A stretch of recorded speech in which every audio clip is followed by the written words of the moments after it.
And that was an interesting time, growing up in the cities, just didn't really know what racism was, that people, I was raised, we're all the same. No, I don't know if it was the nuns or whatever, but I was raised, I know better than anybody. But that wasn't all the way. I remember going down, taking the Florida exam. And I can't read my own writing, let alone anybody else.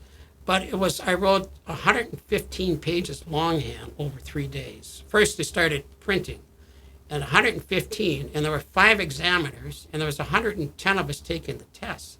There's no way they could all, just statistically would be on it. The word was, if you're from the north and had a job, you'd get a license in Florida. If you were a minority, you could, they didn't say anything, but if you were from down that area there and did not have a job, these guys wanted to protect their practices, is what it seemed like. If you didn't, they didn't want you opening up next to them. And so that was the, so I know they couldn't have read it, so I did pass, and everybody did except a few from Alabama, things like that. One of the people I took the test with there was telling me about it was North or South Carolina. Another part of that test is we would just see slides of poisonous plants and trees, and we had nothing in that at all. And so I got a 0, I'm sure, in the whole thing.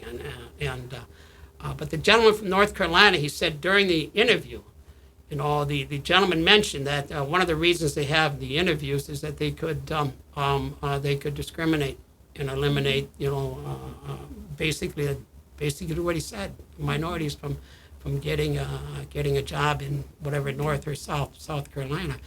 So that was the first time I ever thought of anything about racism. But now when I sit with my classmates, my high school class, we get together about once a month for lunch.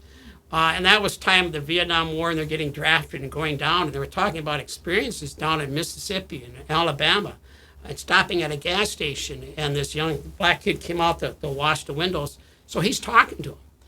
And sure enough, the owner comes out and yells at him, "Don't you talk to my blah, blah, blah, blah, blah, he's mine, blah, blah, blah, blah."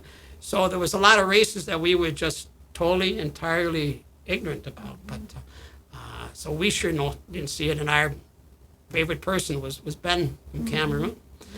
Trying to check up on him later, and they had trouble there with different tribes, and I'd heard he'd come to Washington, D.C. to look into buying helicopters or whatever. I did. Here he did pass, but his daughter became a medical doctor from the University of Minnesota here. Ben wanted to go on for medicine, become a medical doctor, but the politics of the home country said, no, you got to come back. And Ben's wife was a midwife. And so for his career, she did a lot of delivering babies and the different things that in the area there. So very proud of Ben. Miss him, that's for sure.